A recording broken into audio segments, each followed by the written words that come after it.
Hey, what's up, everybody? This is Nate with Common Sense Gaming. We've got our pink lemonade here with us today. It's just water with the sugar-free pink lemonade flavor packet, so I mean, it's still just water, right? With a little bit of flavor, sweet and sour. So today's video is an important one. We're gonna be tackling the next generation of gaming, and specifically how much those games are gonna cost. So you've probably already been familiarized with the news that the next generation consoles are looking to bring games at a standard price point of $70 instead of 60. And so you have people like me. I was born 1997, so I don't really actually start playing games till like 2005. And when I'm actually old enough to be like a real person, then it's like 2010, and games are $60. I've grown up knowing games are $60, and it's been like the norm for the past decade or so. Now here we are jumping to $70, and the main question to all of this is it even worth it? What's the point? Why is this happening? Is this just immediately bad for us as a consumer? Do we immediately push back against this? And is that what we should be doing because we don't want to pay more money? What's actually going on here? So we're going to start with the practical angle of it first. Let's take a look at some of these games. We're going to pull two right off the bat that we know are going to be $70. We have Call of Duty Black Ops Cold War for the PlayStation 5 and Xbox Series X, and we also have the new NBA 2K game that's going to be made for the consoles as well at $70. But two different games there, two different genres, two different publishers and developers. One of those games I can understand a $70 price tag. The other one I cannot. Shouldn't be too hard to guess which is which, and that's where we start to really have my issue with the price change. The price change to $70, it sucks. There's no beating around the bush that it sucks for those of us that want to buy these games. The problem is you get games like NBA 2K, and really for that matter any sports game that comes out on a yearly basis. Those games should not even be priced at $60. I think if you were to price the newest Madden game at $30, you are still being overcharged to probably $10. These are $20 games that are being completely ripped to us every single year from the past. I mean, you know, it's easy to look at games and say, oh, that's just a copy and paste. All Call of Duty is a copy and paste. As someone that's played a lot of Call of Duty, as someone that's played a lot of sports games, Call of Duty is not exactly what you can say copy and paste.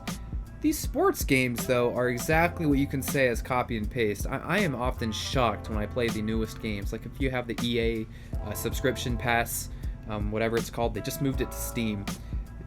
You can like test some of these games out, and wow, I am shocked. Me playing some of these games on my PlayStation 2, 11 years ago, the PlayStation 2 versions might be better, and it's kind of ridiculous. And so when you get these sports games, and that's going to end up being more than just sports games, a lot of these half-baked AAA games, like when Watch Dogs was first released. Maybe that's not the best example. Regardless, there are examples of AAA games that are incredibly disappointing, but are going to have a $70 price tag because it seems like the companies can get away with it. And it's ridiculous when that's going to happen with games like NBA 2K. But here we are, Red Dead Redemption can still be $60. And it's really a slap in the face to so many different people.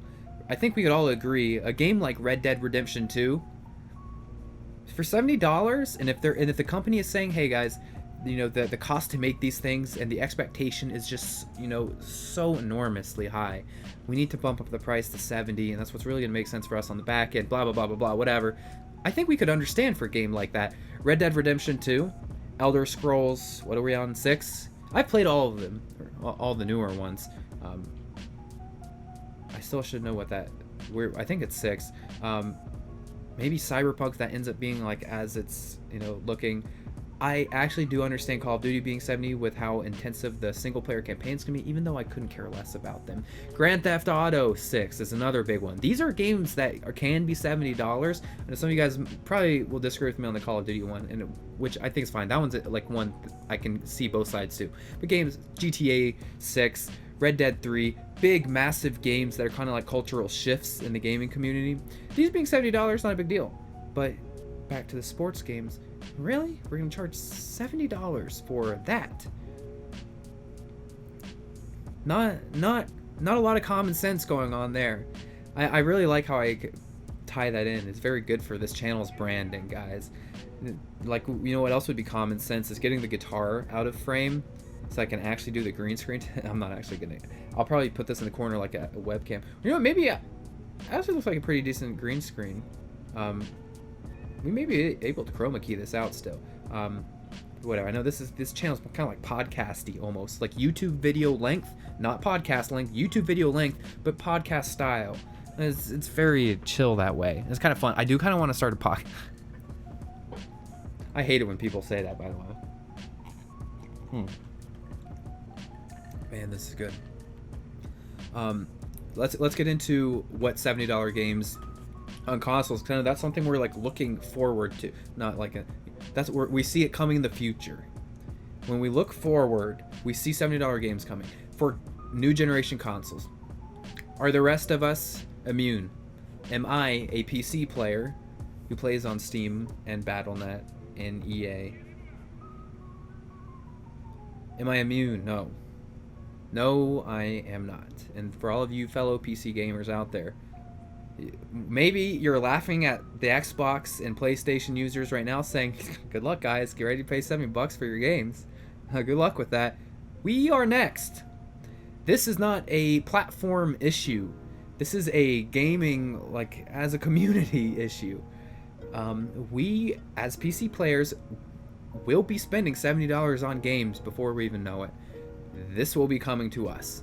So, if you thought we were immune, unfortunately, that's not going to be the case. And, like I said, upping the price of games, I'm completely fine with. Yeah, you know, I just got out of the shower like a little bit ago. I like half washed my hair, so my hair's not exactly looking lookable.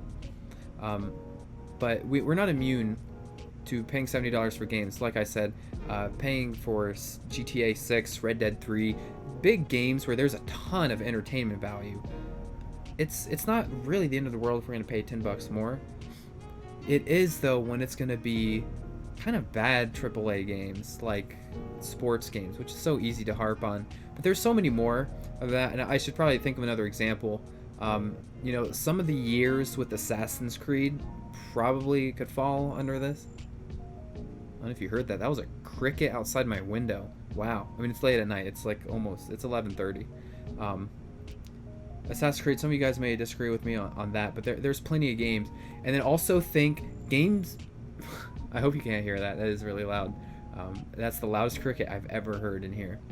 It's not inside, it's outside. But, so think games like... Still good games, but not long games. Think BioShock. I think BioShock's a fantastic example. So, we have... Let's just take BioShock 2, for example. Or, what's the really good one with all, like, the patriotic imagery?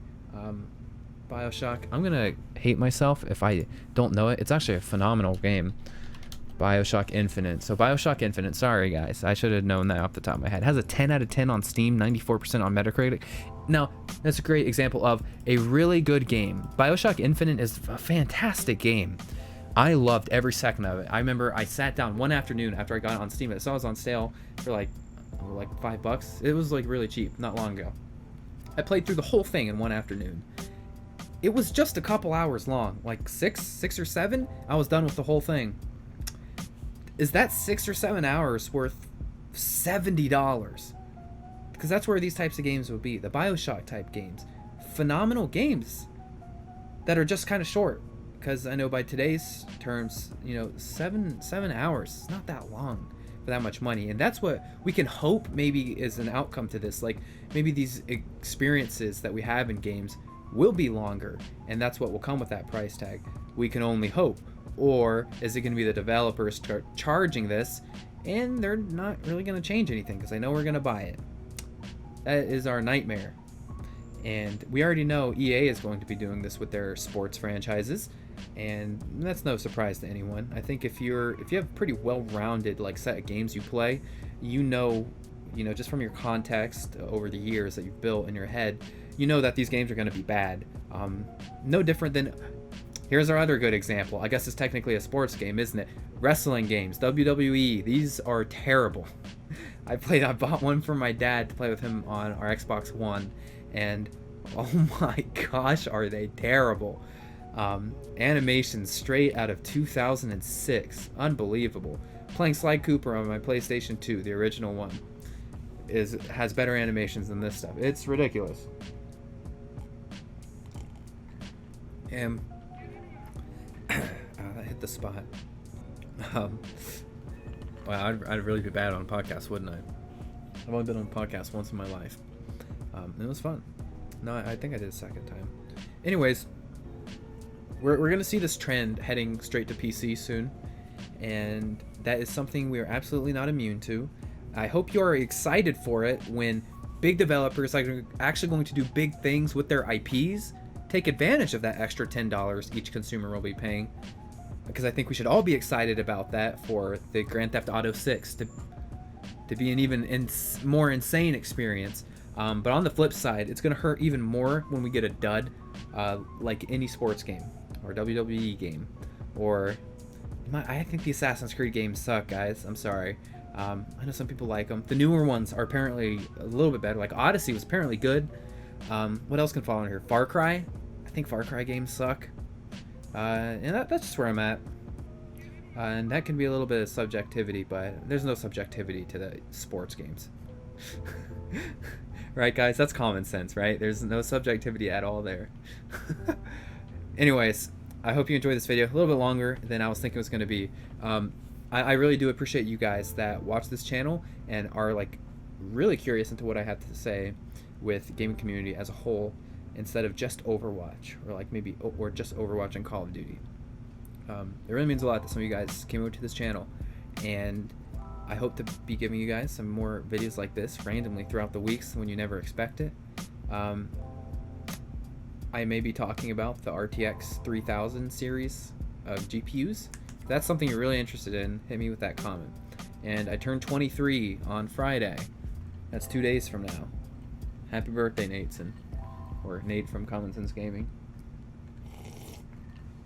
Alright guys, thanks for watching. Enjoy.